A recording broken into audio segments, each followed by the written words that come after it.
Hello, all. My name is Charlie Chuibaka. I'm the host of this place called Red Road Journeys, where we explore the culture of recovery from substance abuse stuff.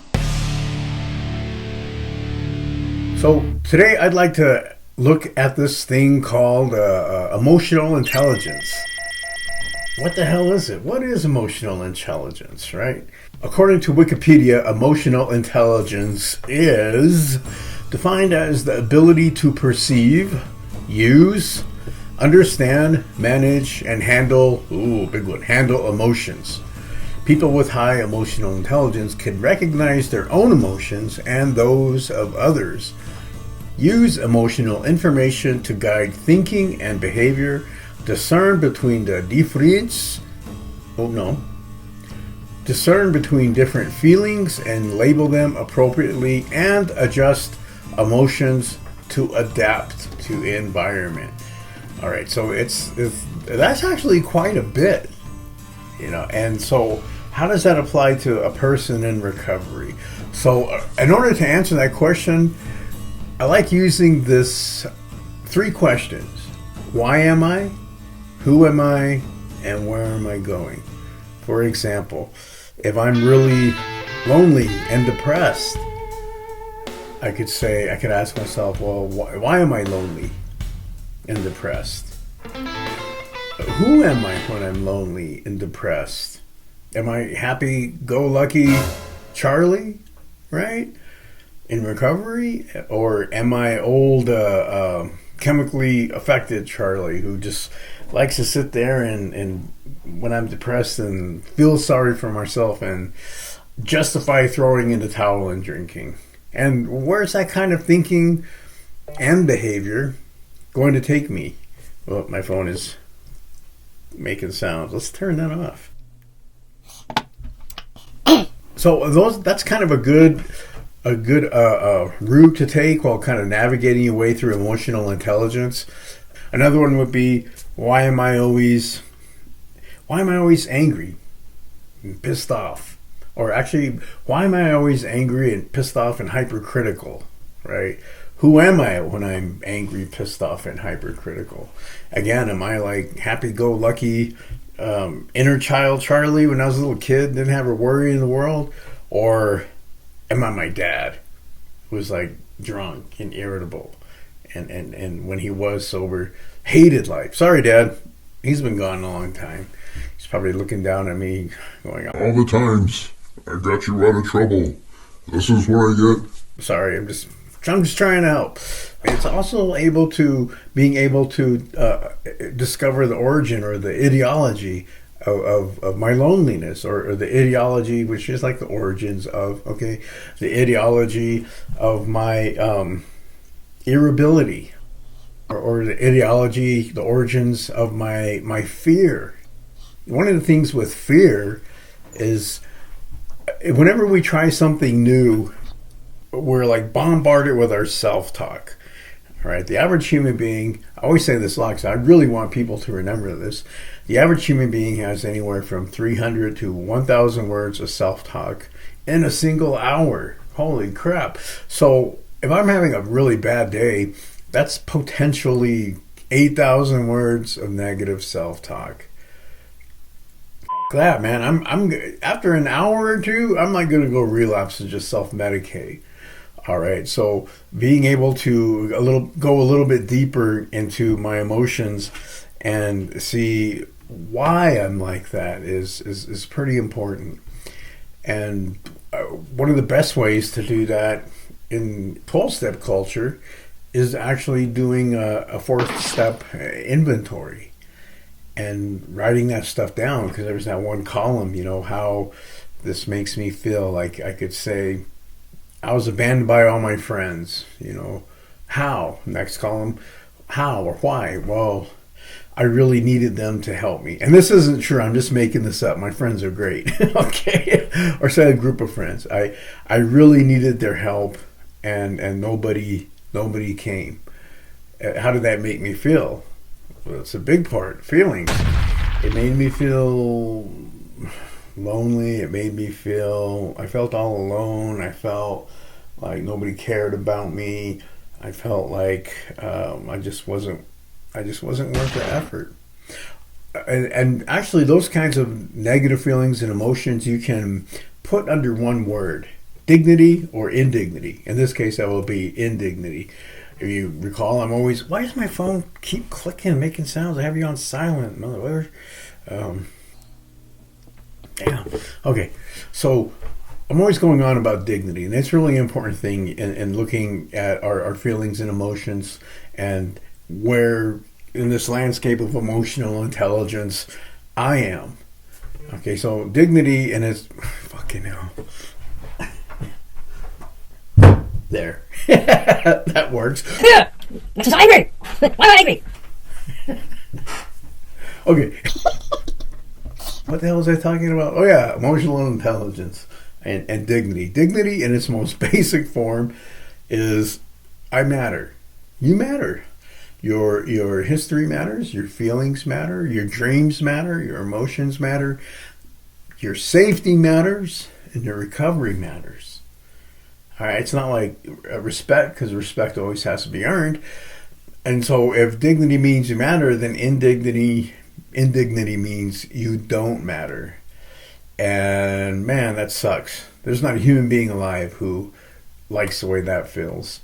And this is based after Dr. Donna Hicks's great book on the dignity model. And so when a human being feels like they don't matter, that's when we totally assault ourselves with all this negative self-talk. So is it dignity or indignity? I mean, that's kind of a good compass for navigating this emotional intelligence.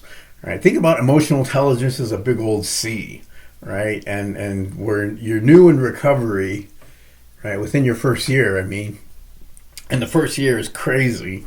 I mean, I always tell people at work, where I work in a treatment center, that the first week is like by far really difficult, and you got to have a really concrete recovery plan for all the things that are going to bombard you. Because for some people, they walk out of rehab and immediately they're assaulted with all these triggers, and then they give in.